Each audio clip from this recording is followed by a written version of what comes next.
अमित शाह। अमित जी को जय श्री राम, शाह जी को जय श्री राम, लोह पुरुष को जय श्री राम, शाह जी को जय श्री राम, लोह पुरुष को जय श्री राम, मोदी जी को जय श्री राम। भारत माता की, भारत माता की।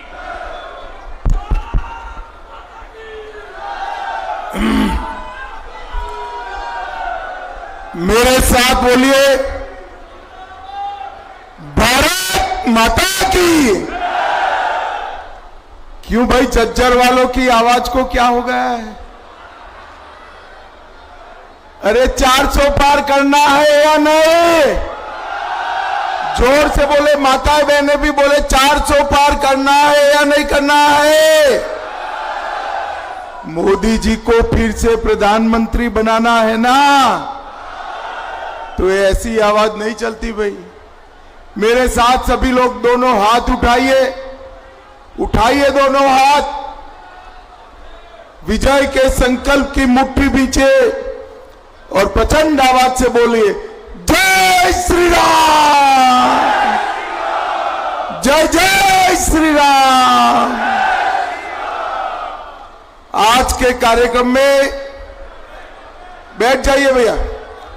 मंच पर उपस्थित हमारे राष्ट्रीय मंत्री श्रीमान ओम प्रकाश धनखड़ जी, लोकसभा प्रभारी श्री राजीव जैन जी, श्री अरविंद यादव, लोकसभा समन्वयक श्री लक्ष्मण यादव, विधायक जी बाबा बालकनाथ जी, हमारे बहुत बड़े पीठ के अध्यक्ष है बाबा जी, जरा प्रणाम, सब ताली बजाओ बाबा के लिए।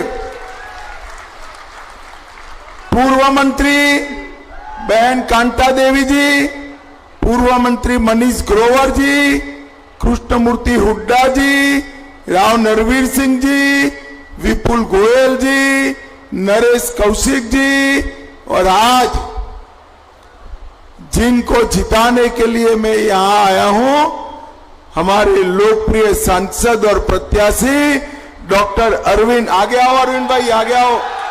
अरविंद जी आगे आओ, ताली बजाओ अरविंद जी के लिए जोर से। और आज इस विशाल जनसभा में आए हुए प्यारे भाइयों बहनों माताओं और मेरे जिगर के टुकड़े जैसे युवा मित्रों, आप सभी को नमस्कार। भाइयों बहनों, सबसे पहले मैं भीमेश्वरी देवी, प्रसादगिरी, काशीगिरी, जटिला धाम और सूडानी स्थान, ये सभी को प्रणाम कर कर मेरी बात की शुरुआत करना चाहता हूं। आज मैं यहां आया हूं तब लाला लाजपत राय, महान किसान नेता छोटूराम जी, पंडित श्रीराम शर्मा, भगवत दयाल शर्मा, चौधरी चरण सिंह जी और डॉक्टर मंगल सेन को भी प्रणाम कर कर मेरी बात की शुरुआत करता हूं।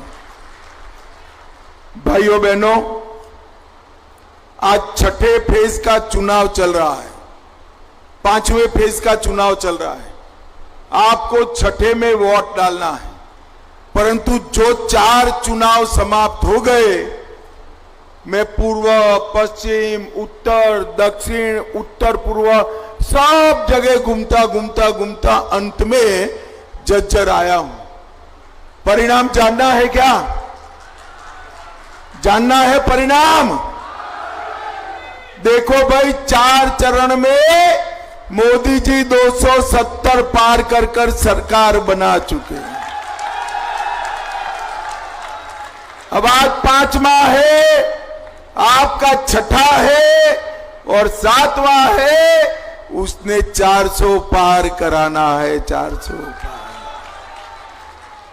मगर मोदी जी की लड़ाई जो भ्रष्टाचार के खिलाफ है, मोदी जी की लड़ाई जो परिवारवाद के खिलाफ है, वो लड़ाई तब तक पूरी नहीं होती जब तक रोहतक में कमल खिलाने का काम आप नहीं करते। भाइयों बहनों, ये 400 पार का जो लड़ाई है, हम तो 400 पार करने वाले हैं आपके आशीर्वाद से। मगर ये राहुल बाबा है ना, अरे क्यों हंस रहे हो भाई? बड़े नेता है कांग्रेस के। ये जो राहुल बाबा है ना, उनकी 40 भी पार नहीं होने वाली है, मेरी बात लिख। और फिर से एक बार हरियाणा में सभी की सभी सीटों पर उनका सुपड़ा साफ होने वाला है। भाइयों बहनों, ये लड़ाई किसके बीच में?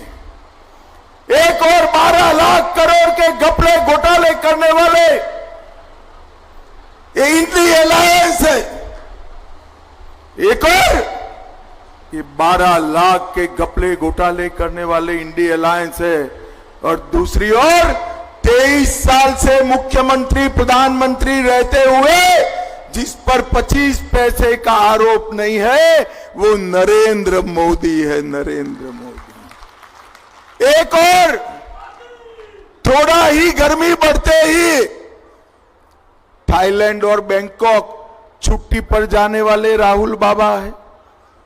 मेरी बात याद रखना, 4 तारीख को काउंटिंग है, 6 तारीख को राहुल बाबा निश्चित रूप से वैकेशन करने जाने वाले हैं। एक और हर 6 महीना विदेश में छुट्टी करने वाले राहुल बाबा है, और दूसरी ओर 23 साल तक दीपावली के दिन भी छुट्टी लिए बगैर सेना के जवानों के साथ मिठाई खाने वाला नरेंद्र मोदी।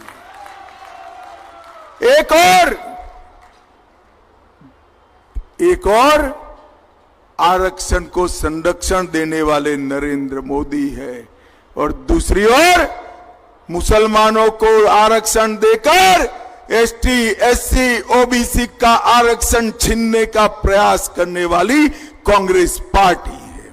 भाइयों बहनों, एक कांग्रेस पार्टी झूठ फैला रही कि भारतीय जनता पार्टी का बहुमत आया तो आरक्षण चला जाएगा। मैं आज झज्जर की इस पवित्र भूमि पर कहकर जाता हूं, जब तक भाजपा का एक भी सांसद संसद में है, आरक्षण को कोई हाथ नहीं लगा सकता, नहीं लगा सकता। एक कांग्रेस पार्टी ने कर्नाटक और तेलंगाना में 4% और 5% आरक्षण मुसलमानों को दिया। ये आरक्षण किसका कम हुआ? ओबीसी का कम हुआ, पिछड़ा वर्ग का कम हुआ। पिछड़ा वर्ग के आरक्षण को छीनने वाली कांग्रेस पार्टी है। भाइयों बहनों, राहुल गांधी जी ने इस इलेक्शन की शुरुआत भारत जोड़ो यात्रा से की थी। इलेक्शन का अंत कांग्रेस ढूंढो यात्रा से करना पड़ेगा।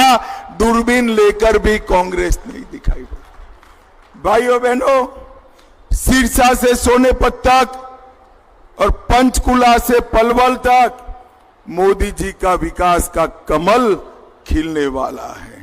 मैं आज यहां पर आया हूं, तब मैं राहुल बाबा को पूछना चाहता हूं कि राहुल बाबा, आपके घमंडिया गठबंधन का नेता कौन है? वो बताओ जरा, नेता कौन है? हमारा तो नेता तय है। एनडीए और बीजेपी बहुमत में आते हैं तो नरेंद्र मोदी इस देश के प्रधानमंत्री बनेंगे, तय है।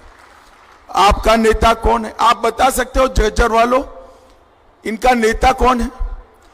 चलो भैया, मैं एक एक कर पूछता हूं। शरद पवार प्रधानमंत्री बन सकते हैं क्या? ममता बनर्जी बन सकती है क्या?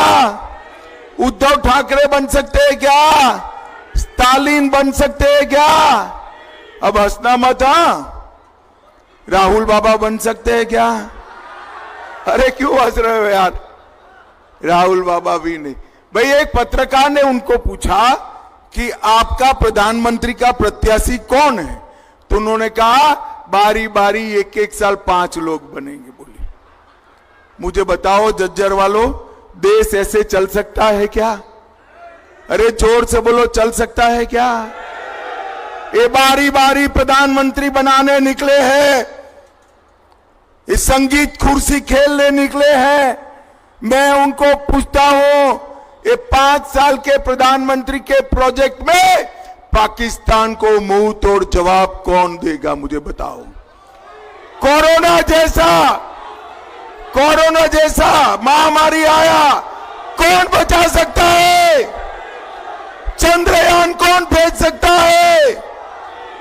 भाइयों बहनों, पूर्व हो, पश्चिम हो, उत्तर हो, दक्षिण हो, जवाब फिक्स है, मोदी मोदी मोदी मोदी मोदी।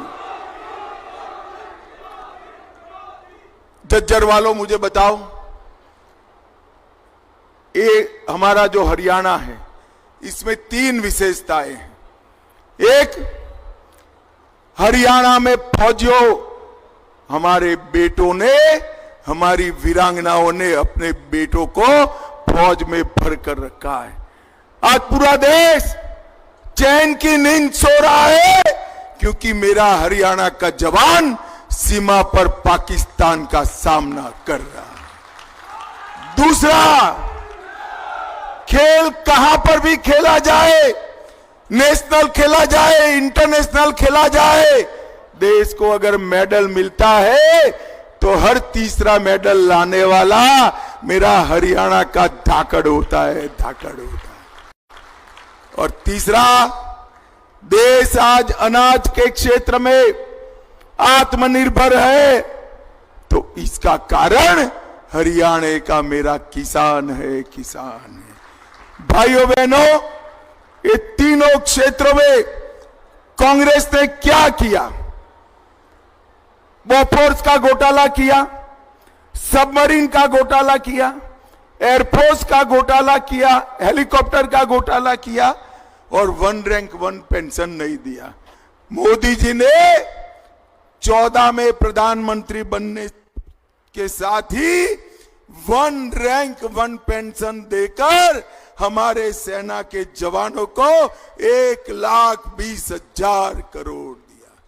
मोदी जी ने खेल का बजट 3 गुना किया, स्टेडियम बनाए, इंटरनेशनल कोचिज लाए, मानदंड खिलाड़ियों का बढ़ाया, पारदर्शी सिलेक्शन किया और इसके कारण आज हम खेलों में दुनिया में छाए हुए हैं। और याद रखना युवाओं, 36 का ओलंपिक भारत में होने वाला है, भारत में होने। और मोदी जी ने एमएसपी पर लगभग 12 लाख करोड़ रुपया, ये कांग्रेस पार्टी 10 साल में 12 लाख करोड़ का गेहूं धान खरीदी थी। कितना क्या खरीदी थी भाई बोलो तो? 12 लाख करोड़। कितना? और नरेंद्र मोदी जी ने 10 साल में 1,20,000 करोड़ का धान खरीदने का काम। भाइयों बहनों, इस सोनिया जी अपने बेटे को पीएम बनाना चाहती है और हुड्डा जी अपने बेटे को सीएम बनाना चाहते हैं। अब जो बेटों के लिए काम करे वो झज्जर के युवाओं के लिए काम कर सकता है क्या? जोर से बोलो, कर सकता है क्या? झज्जर के युवाओं के साथ केवल और केवल झज्जर के युवाओं के लिए नरेंद्र मोदी काम कर सकते हैं। नरेंद्र मोदी जी ने हर गरीब को घर दिया, घर में शौचालय दिया, माताओं बहनों को गैस का सिलेंडर दिया, घर में बिजली दी, नल से जल दिया, 5 किलो अनाज फ्री ऑफ कॉस्ट दिया और साथ में कोरोना का टीका भी लगाया। भाइयों बहनों, मोदी जी ने इस देश को सुरक्षित करने का काम किया है। मैं आज कहना चाहता हूं, पूछना चाहता हूं, झज्जर वालों, ये कश्मीर हमारा है या नहीं है? जोर से बोलो, है या नहीं है? ये खड़गे जी कहते हैं राजस्थान हरियाणा वालों का कश्मीर से क्या लेन देन है? अरे खड़गे साहब, 80 के हो गए, आप इस देश को नहीं जानते हो। झज्जर हरियाणा का मेरा बच्चा कश्मीर के लिए अपनी जान दे सकता है, जान दे सकता। भाइयों बहनों, ये कह रहे हैं कि पाकिस्तान का सम्मान करो, उसके पास एटम बम है, भारत को डरा रहे हैं। अरे राहुल बाबा, मेरी बात सुन लो, हम भारतीय जनता पार्टी वाले हैं, नरेंद्र मोदी के कार्यकर्ता है, हम एटम बम से नहीं डरते हैं, नहीं डरते हैं। मैं आज इस झज्जर की भूमि पर कहकर जाता हूं, पाक ऑक्यूपाई कश्मीर भारत का है, रहेगा और उसको हम लेकर रहेंगे, हमें कोई नहीं रोक सकता। ये कांग्रेस पार्टी सालों तक धारा 370 को नहीं हटाई, मोदी जी ने धारा 370 को हटाकर देश को आतंकवाद से मुक्त करने का काम किया है। और अंत में मुझे बताओ झज्जर वालों, अयोध्या में राम मंदिर बनना चाहिए था या नहीं बनना चाहिए था? जोर से बोलो, बनना चाहिए था या नहीं बनना चाहिए था? एक कांग्रेस पार्टी 70 साल से राम मंदिर को रोक कर रखी थी।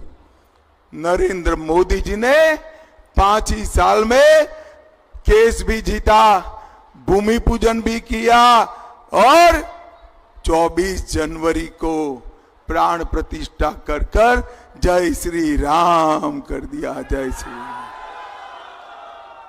औरंगजेब ने तोड़ा हुआ काशी विश्वनाथ का मंदिर भी फिर से बनाने का काम हमारे नरेंद्र मोदी जी ने किया है। भाइयों बहनों, आज मैं यहां आया हूं तब बताना चाहता हूं, इसी क्षेत्र के अंदर ढेर सारे काम हुए हैं। 12 एक्सप्रेस वे बनाए, 21 नए राष्ट्रीय राजमार्ग बनाए, रेवाड़ी में एम्स बना, IIT दिल्ली का एक्सटेंशन झज्जर में स्थापित किया, 2000 करोड़ से बड़सा गांव में कैंसर हॉस्पिटल बनाया, 24 करोड़ से झज्जर जिले में सबसे बड़ा बस स्टेशन बनाया और ढेर सारे लोगों को हमने घर, बिजली, पानी ये सब देने का काम किया है। और मोदी जी ने 10 साल के अंदर 2,43,000 करोड़ रुपया हरियाणा के विकास के लिए देने का काम नरेंद्र मोदी जी ने किया है। भाइयों बहनों, हुड्डा जी का पूरा ध्यान अपने बेटे में है, उनका ध्यान हरियाणा के विकास में नहीं।